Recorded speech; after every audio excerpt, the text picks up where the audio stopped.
I'm Natalie Brooks, 27, and for most of my life I've been told that real adults pick sensible dreams. In my parents' dictionary, that meant steady payrolls, practical shoes, and doing whatever kept the family machine humming. For me, it meant shelving the one thing that lit me up, baking before sunrise, testing recipes scribbled on receipts, and dreaming of a tiny neighborhood bakery that smelled like cinnamon and second chances. If you're watching from anywhere warm today, tell me your city in the comments so I can imagine delivering croissants there. And if you've ever been told you're too much or not enough, hit like. Because you're exactly the person I'm talking to. My dad, Frank, used to say, "Nat, flour doesn't pay mortgages." My mom, Linda, would nod and add, "You're the reliable one. Your brother's still finding himself." Translation: I'd cover the bills, the tires, the emergency credit card balances, the dog's vet visit that somehow became my responsibility, though the dog lived across town with my brother Ryan and his girlfriend Kelsey. When the pandemic hit, my office job became remote and my paycheck became the lifeline. I told myself it was temporary. 3 years later, temporary looked suspiciously like forever. Evan Carter arrived in my life, carrying a box of day-old muffins and a question. "Do you ever bake with brown butter? Or is that just an internet flex?" He was ordering at the pop-up where I sold pastries on Sundays, a lanky 29-year-old with laugh lines and a respectful quiet about him. The kind of person who makes space for your answers. We started talking and never really stopped. Evan consulted for small businesses, helping family shops negotiate leases, spot predatory contract language, and stop apologizing for charging fairly. "You make comfort for a living," he said after his third almond croissant. "You just don't get paid for it yet." I didn't tell Evan about the bills immediately. I didn't tell him that my savings account was a revolving door labeled Ryan's car repair, Mom's temporary medical balance, or Dad's fishing weekend that somehow cleared on my debit card. But when I did, and I told him I felt like the family's polite ATM with a mixing bowl, he didn't call me naive. He asked the question that knocked the wind out of me. "What do you want, exactly? Name it." "I want keys," I said. "Keys to a space that's mine. Early morning lights, a tiny bell on the door, my name on a permit. I want to see a line form at 6:30 a.m. because I got the lamination right. I want to buy butter in terrifying quantities without explaining it to anyone." Evan smiled. "Okay, let's get you keys." I met his family a month later. Diane, his mom, who keeps spare birthday candles in her purse, just in case. Walter and Grace, his grandparents, who ran a neighborhood hardware store until they retired and then accidentally became landlords to 3 indie shops because they couldn't stand seeing Main Street turn into empty windows and vape smoke. They asked about my recipes like they were interviewing me for a Food Network show, and when I told Grace my brioche always overproofed in summer, she said, dead serious, "Put the bowl in the pantry next to the flour. Old houses are better at holding temp than fancy gadgets." I took notes. My family's first question for Evan was different. "What do you make in a slow quarter?" Dad asked before we'd even sat down. Mom added, "We just want to ensure stability. Natalie's the glue." Ryan smirked like glue was a silly word, not a job description I'd been doing for a decade. When Evan answered calmly, numbers, contracts, contingency plans, Mom relaxed and then promptly slid me a folded list of upcoming expenses for the month. Not a request, a roadmap. Fast forward to last Saturday, our engagement party. String lights in the Carter's backyard, brisk evening air, music low enough for actual conversation. I wore a tea-length white dress because I wanted to move, not pose. Evan's grandmother, Grace, asked me to step by the patio table. Everyone drifted close, glasses lifted, phones ready. She pulled out a thick envelope with a clip, and my heart did the weird double beat it does when something important is about to happen. We built our life one bolt and one conversation at a time, Grace said, voice steady. We don't have a bakery to hand you, sweetheart, but we do have one thing. She tapped the envelope. A 12-month, fair lease for the little corner space on Pine and Maple, the one with the blue awning and the good morning light. We already negotiated the improvements clause so a new hood won't bankrupt you. You'll still have to hustle, but you'll be hustling for you. My hands shook. The corner on Pine and Maple is the exact window I passed on my bus route, the one where I pictured laminated dough puffing like hope. I lifted the envelope, saw my name typed correctly, Natalie Brooks, and burst into the kind of tears you can't fix with a napkin. The backyard blurred. I hugged Grace so hard Walter had to pry me off gently before I snapped her like dry pasta. People clapped. Someone shouted, "Open a cinnamon roll line for research," and everyone laughed. Evan kissed my temple the way he does when he's proud and doesn't want to make a spectacle of it. Diane whispered, "I want first rights to taste test, okay?" It felt like my ribs had windows, light everywhere. I should have known the weather could change in 5 steps.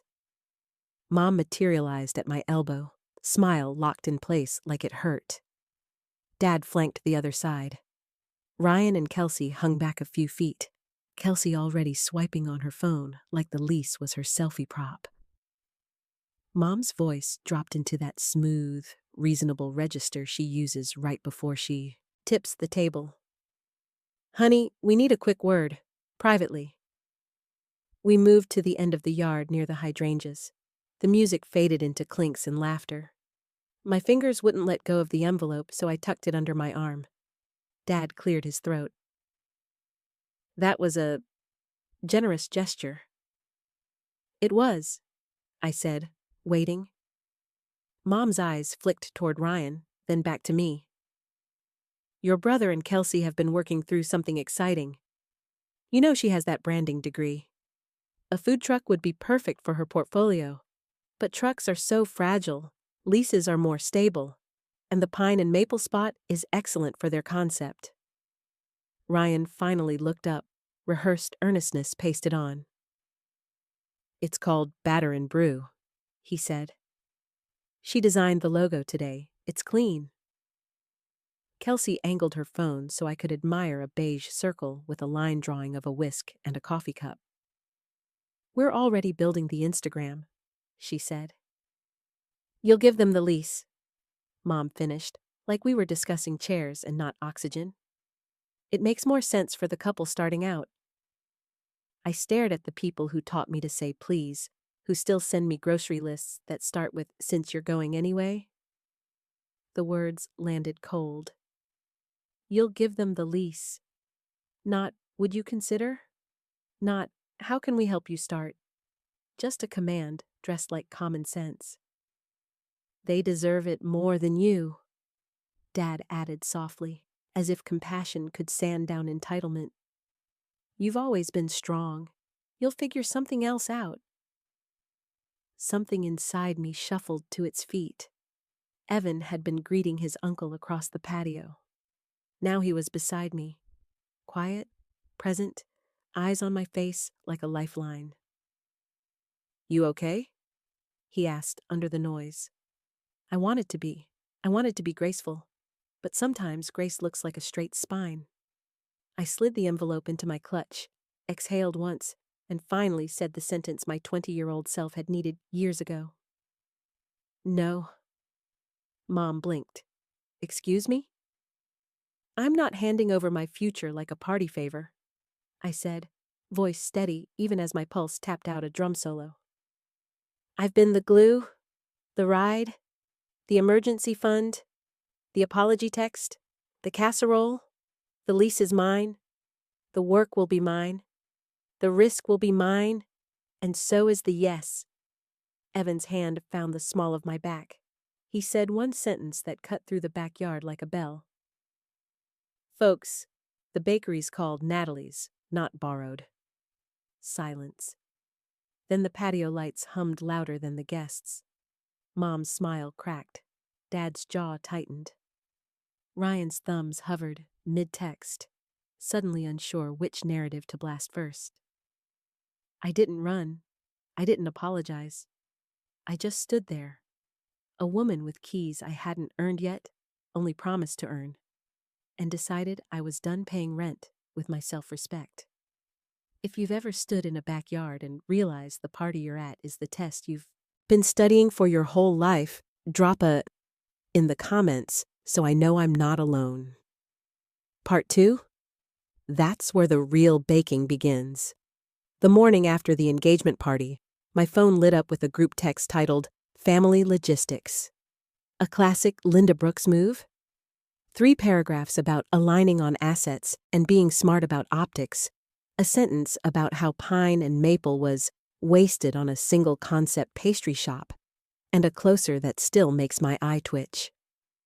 We raised you to think of the unit, not the individual. I muted the thread. Then I did something radical. I walked to Pine and Maple. The space was exactly as I remembered. Blue awning, corner glass, a scuffed checkered floor begging for a scrub, and morning light pooling like milk. Grace met me there, with a ring of jangling keys and an old-school measuring tape clipped to her belt. "If you're going to bake before dawn," she said, unlocking the door, "you need a dependable thermostat and a decent playlist. I can help with the second. Evan says I have terrible taste in music." We rolled up sleeves. We took pictures of every vent. We FaceTimed a contractor Evan trusted, who didn't talk down to me, or quote, pretty girl pricing. We sketched workflows in chalk. Flower shelf here, proofing rack there, oven space, dish zone, coffee corner, because I am not running a pastry shop without caffeine. Grace sat on an upside-down bucket and told me how she and Walter nearly lost the hardware store the 3rd year. How a plumber named Charlie taught her to reorder inventory in quantities that made sense. "Never apologize for being small," she said. "Small is nimble. Small listens. Small learns." By noon, the family logistics thread had evolved into pointed private messages. "Dad, let's discuss terms tonight."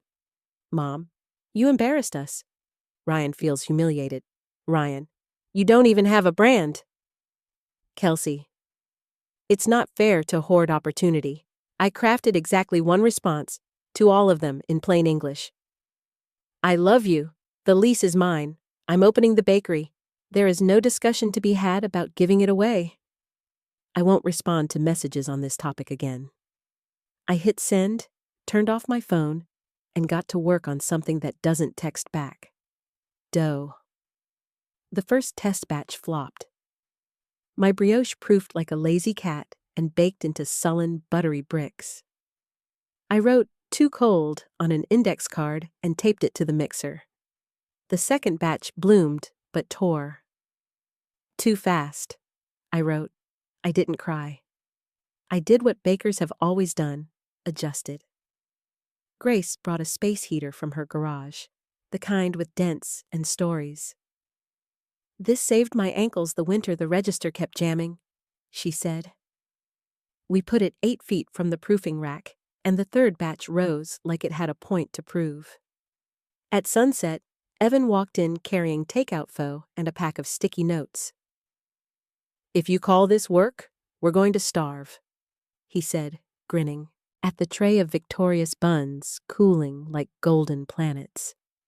We ate sitting on overturned milk crates, steam fogging the windows, writing ideas on notes and slapping them onto the wall. Opening menu. First Saturday soft launch. Invite neighbors only. Spend real money on the espresso machine. Cheap bitter coffee ruins, good pastry. Teacher discount on weekdays. Playlist that even Grace can stand. Day 2, the contractor measured for the hood. Day 3, Diane showed up with a binder labeled, "Permits I wish someone had handed me at 25. On day 4, my phone buzzed again, this time from an unknown number. "This is Paula from Morningstar Preschool. We heard a bakery is opening on our corner. Could you do mini muffins for our parent night?" Paid, of course. I said yes, saved her number as Paula, early champion, and did a tiny dance nobody saw. The family strategy shifted from pressure to performance. Dad invited us to dinner. Just to clear the air. I brought a loaf of seeded sourdough because I'm polite and because bread diffuses worse situations than this. Mom praised the crust, then asked if I'd thought through worst-case scenarios, like trench foot from standing all day. Ryan arrived late, announced he'd registered Batter & Brew LLC, and said they were hooked up with a silent investor who could make things happen faster than your charity lease. Great, I said, meaning it. Run your race. Don't be smug, he snapped. I'm literally eating green beans, Ryan. He wasn't angry about my success. He was furious about my permission. To be small, to be steady, to be mine. 2 nights later, Mom tried a new angle. She called Evan. I know Natalie doesn't like conflict, she said. He put her on speaker and set the phone on our kitchen counter while we rolled out test puff pastry. I listened to my life narrated like a cautionary tale. She's always been generous to a fault. She'll give you the shirt off her back. But she's impulsive with dreams. We think you should encourage her to reconsider before she gets hurt. Evan dusted flour from his hands, leaned toward the phone, and used the voice he saves for bankers who accidentally lose mailed checks. With respect, Mrs. Brooks, Natalie is the least impulsive person I know. She's been planning this for years, in notebooks you never asked to see. If you're worried about her getting hurt, support her or step back. But stop calling her generosity a flaw, now that it no longer benefits you. Click. I braced for fallout. It came in quiet form, 2 days of silence, then a single text from Dad. I'll be at Pine and Maple at 6 a.m. Saturday. Coffee? At 5:58 a.m., he was there, hands shoved in pockets, the difficult kind of pride on his face. I handed him a paper cup and a cinnamon roll still too hot. He took a bite like a man apologizing in a language he doesn't speak often. I thought you'd buckle, he admitted. I almost did, I said. He nodded. Your grandmother used to say our family survives on women with spines. I forgot you got that from us. We stood there, 2 stubborn people, while the street yawned awake. After a minute, he cleared his throat. Your brother's investor is Kelsey's cousin with a YouTube channel about crypto. They're 3 weeks behind on their launch. If he asks you for advice, don't solve it. Let him figure it out. I can do that, I said, surprised how much I meant it. Opening day wasn't a montage. It was real.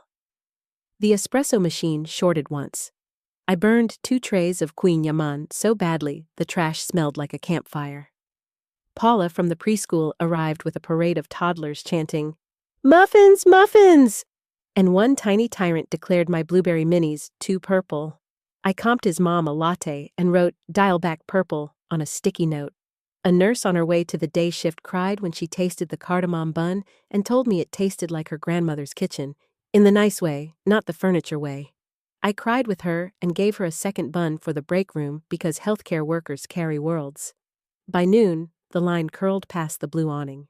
Grace took orders like a drill sergeant who's also your favorite aunt. Evan worked the register and greeted half the neighborhood by name because of course he knew them. Diane swiped tables with the speed of a woman who'd raised a boy who once spilled 3 smoothies in a minivan.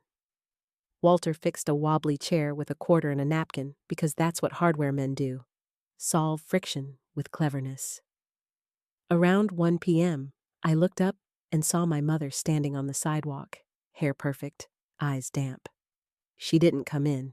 She just watched through the glass as I slid pastries into white paper bags, smiled at strangers, and called out, Next in line. After 10 minutes, she left. No scene, no text, just a woman doing the math on all the ways she misjudged her daughter.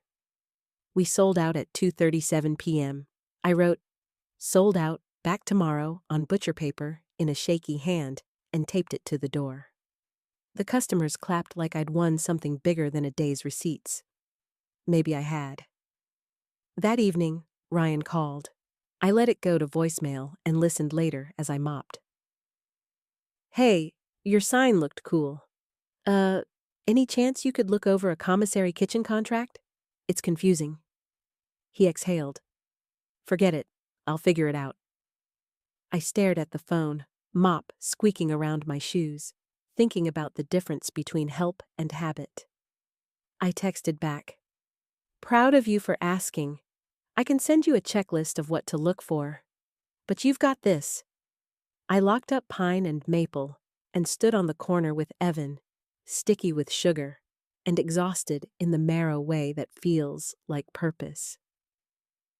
He threaded his fingers through mine. Remember what I said at the party? He asked.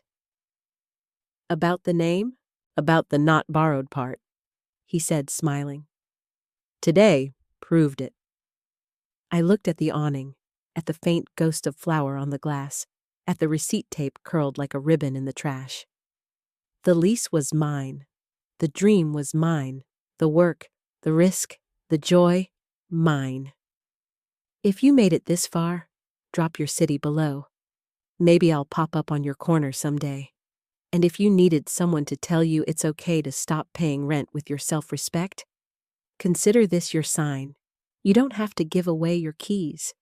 You can keep them, turn them, and walk through your own door.